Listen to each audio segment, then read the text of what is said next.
నమస్కారం. రైతు సోదరులకు విజ్ఞప్తి.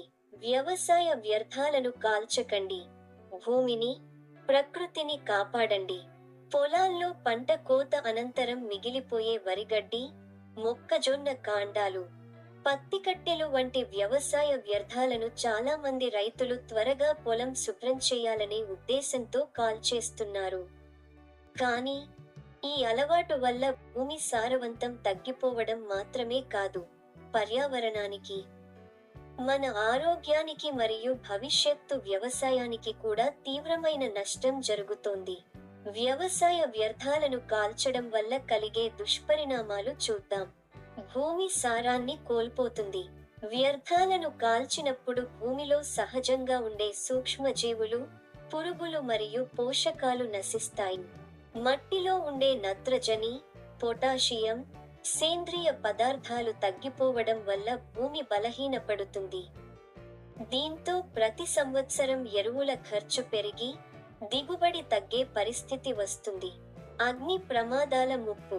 పొలంలో చిన్నగా పెట్టిన మంట గాలి కారణంగా పెద్ద అగ్ని ప్రమాదంగా మారే అవకాశం ఉంటుంది. దీంతో పక్క పొలాలు దగ్ధమవుతాయి. చెట్లు, పశువులు, పక్షులు ప్రమాదంలో పడతాయి. విద్యుత్ తీగలు కాలిపోయే అవకాశం ఉంటుంది. తద్వారా విద్యుత్ అంతరాయం ఏర్పడుతుంది. గ్రామాల వరకు మంటలు వ్యాపించే ప్రమాదం కూడా ఉంటుంది. చాలా సందర్భాల్లో రైతులు తమ సొంత పంటనే కోల్పోయిన ఘటనలు కూడా ఉన్నాయి. వాతావరణ కాలుష్యం పెరుగుతుంది. వ్యవసాయ వ్యర్థాలను కాల్చినప్పుడు భారీగా పొగ విడుదల అవుతుంది. ఈ పొగలో కార్బన్ డయాక్సైడ్, కార్బన్ మోనాక్సైడ్ వంటి హానికర వాయువులు ఉంటాయి. ఇవి గాలి కాలుష్యాన్ని పెంచుతాయి, వాతావరణ మార్పులకు కారణమవుతాయి, భూమి ఉష్ణోగ్రత పెరగడానికి దోహదపడతాయి. భావితరాలైన మన పిల్లలకు పరిశుభ్రమైన గాలి అందకుండా చేస్తున్న ప్రధాన కారణాల్లో ఇది కూడా ఒకటి. ఆరోగ్య సమస్యలు. వ్యర్థాల పొగ వల్ల శ్వాస తీసుకోవడంలో ఇబ్బందులు, దగ్గు, జలుబు, కంటి మంటలు, ఆస్తమా వంటి సమస్యలు పెరుగుతున్నాయి.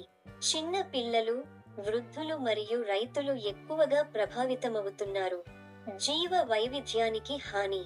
పొలాల్లో నివసించే చిన్న చిన్న పురుగులు, పక్షులు, నేల పురుగులు మరియు ఇతర జీవులు మంటల్లో నశిస్తాయి. ఈ పురుగులు ప్రకృతి సమతుల్యతను కాపాడడంలో ముఖ్యమైన పాత్ర పోషిస్తాయి. మరి కాల్చడానికి బదులు ఈ వ్యర్థాలను ఎలా ఉపయోగించాలి? కంపోస్ట్ ఎరువుగా మార్చుకోవడం.